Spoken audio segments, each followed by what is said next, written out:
It's early Friday morning.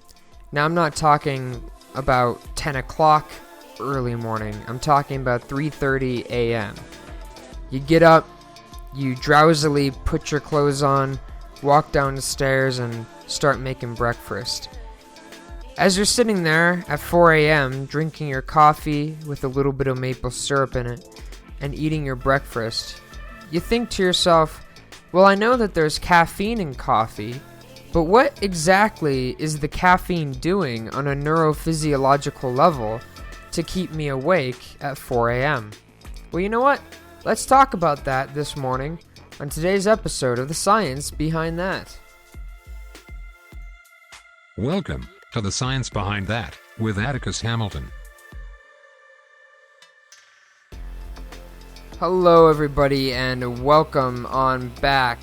For all of you new scientists out there, welcome, and for all of you old scientists out there, welcome on back. I'd like to invite all of you alike to go grab yourselves a nice warm cup of coffee and add a little bit of maple syrup to it, not just because it's tradition to do so on this podcast, but also because today, as you heard from the intro, we are talking about my favorite drink ever, coffee. And more specifically, we are talking about caffeine. And, you know, I was thinking about this the other day. I got up at, let's see, what was yesterday? Thursday. I got up at like 3:30 a.m. on Thursday. I don't know why, but I did.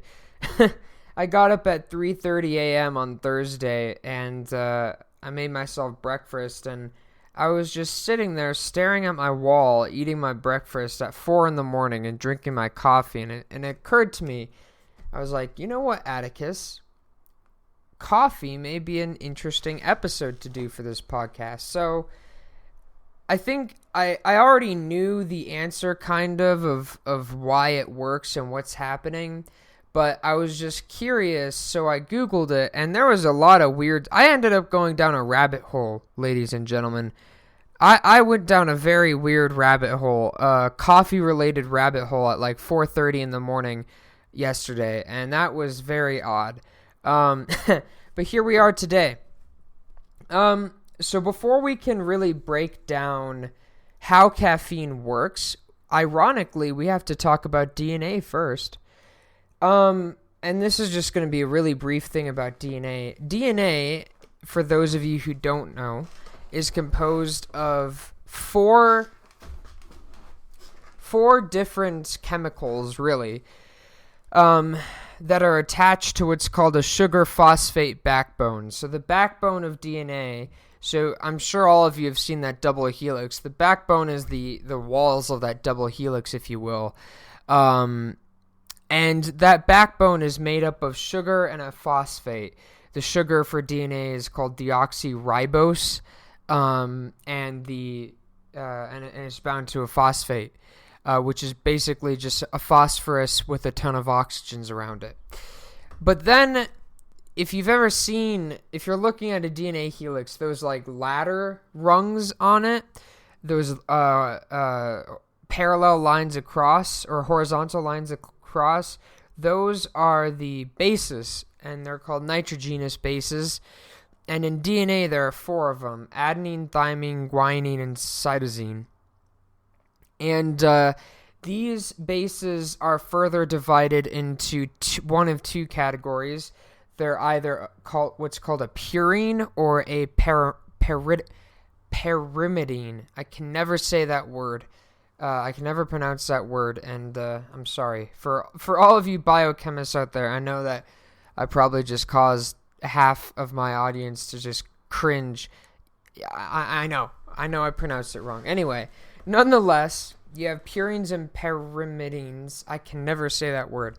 And adenine is a purine along with guanine. So you may be saying, well, Atticus, what does that mean? There's a long biochemical definition of it, but all it gets down to basically is purines are molecules that are composed of 2 fused carbon-nitrogen rings, and pyrimidines are molecules that have a base of one carbon-nitrogen ring. And so the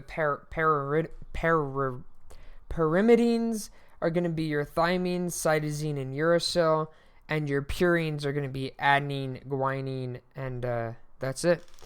And you may be saying, what's uracil? Uracil is a replacement for thymine and RNA, but that's for a different episode. So, you may be saying, Atticus, that's cool, but I already took intro to biology in high school. Why are we talking about that? Because it gets back to caffeine. So believe it or not, ladies and gentlemen, caffeine is a purine. And this is really important to understand because the structure of caffeine allows it to bind to certain receptors in the brain called adenosine 1 receptors. And so let's talk about what that is. So adenosine is a purine that is basically adenine. Very, very similar, if not identical to adenine. We find adenosine in all sorts of places in biochemistry in the human body. One such place is in ATP, adenosine triphosphate, right? And then adenine in the DNA and RNA. And interestingly enough, the brain also produces free adenine, and that adenine will bind to adenosine 1 and 2 receptors, right? And what is the purpose of that, you may ask? The purpose of that is adenosine in the brain, when it's bound to its receptor, causes drowsiness and tiredness, basically.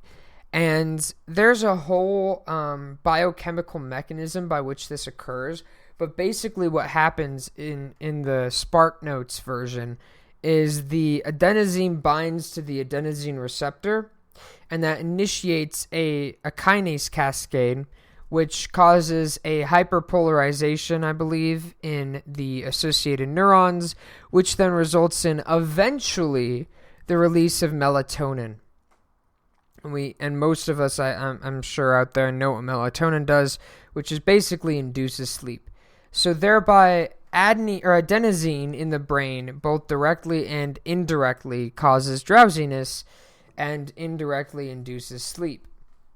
So there's often a misconception that I've heard from, even my own friends of like, well, when you ask them, how does caffeine work? They're like, well, it prevents melatonin from binding. No, it prevents adenosine from binding. So what happens is, because of the structure of caffeine, and for all of you chemistry people out there, the IUPAC name for caffeine is 3,7-dihydro-1,3,7-trimethyl-1H purine 2,6-diene, also called 1,3,7-trimethylxanthine or xanthane, or 1,3,7-trimethyl-2,6-dioxypurine, dioxopurine. Yeah, there you go. There's 4 different names for you if you include caffeine.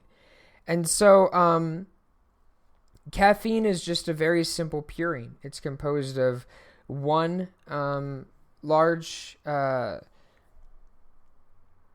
6-atom ring, I guess, because it's not all carbons. There's 1, 2, 3, 4 carbons and 2 nitrogens, and then that's fused to a smaller pentaring, which is 3 carbons and 2 nitrogens, and then there's going to be 2 ketones in there, and various methyl groups. Anyway, 3 methyl groups. Anyway, the structure of that is very, very similar to adenosine itself. And we would expect that because it is a purine, right? And so what happens is caffeine will bind to the adenosine 1 receptor. And then something very interesting will happen. So this is called competitive inhibition, which we'll talk about in a little bit. But basically, once the caffeine binds to the adenosine 1 receptor, what happens is, as you would expect, it blocks adenosine from being able to bind to the AD1 receptor. I'll just abbreviate it as that. And oftentimes, when I told this to people in the past, they'd be like, but then wouldn't caffeine cause drowsiness, if it's binding to the receptor? And it doesn't. And from what I could tell, the reason it doesn't is because it does not initiate the hyperpolarization of the neurons to release, depolarization of the neurons to release inhibitory signals. So ultimately then, it doesn't cause the release of melatonin.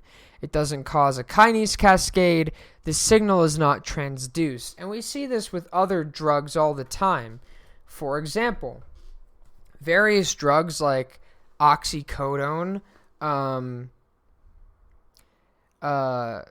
really Advil, morphine, heroin to a degree, all of these drugs that are analgesics, propanolol, all these drugs that are analgesics do something very similar, just not with the same receptor, which is most of them will competitively bind to some region of the brain and inhibit something from happening, right? So when the caffeine binds to the AD1 receptor, it inhibits the hyperpolarization of the neurons, which is then called a depolarization. So basically it causes a depolarization of any signals that induce drowsiness. And so, to summarize then, when you're sitting there like I was at 4 a.m., don't ask me why. I don't know why I got up at 3:30 a.m., but when you're sitting there at 4 a.m. like I was, drinking your coffee, and you're feeling awake, what's happening is the caffeine in the coffee is being digested, where it dissolves from your stomach into your bloodstream. It's carried from your bloodstream into your brain, where it diffuses across the blood-brain barrier into the brain directly. From there, it binds to adenosine 1 receptors, or ADH1 or AD1 receptors. And once it binds to those AD1 receptors, it basically prevents the signaling to accessory neurons to secrete melatonin. So it stops that signaling. Melatonin is not produced. Drowsiness does not result, and as a result, you feel more awake and aroused and stimulated, and ready to accomplish whatever it is that you got up at 4 a.m. for. And so that's basically how it works. And during my time down this weird internet rabbit hole, I saw a lot of people saying, "Oh, well, caffeine just tricks your brain into not being tired." It's a weird way to put it, because I'm not really sure if it's tricking you into not being tired. I feel like a lot of people say that oftentimes to try and discourage caffeine consumption, which, side note, ladies and gentlemen, there's a lot of medical evidence to show that caffeine consumption, particularly in the form of coffee, is good for you. But it doesn't really trick your brain into feeling more awake. It just blocks the action of a neurotransmitter, right? I guess it tricks your brain into being awake to the same extent that a pain reliever tricks your brain into not feeling pain, right? It's not really tricking it.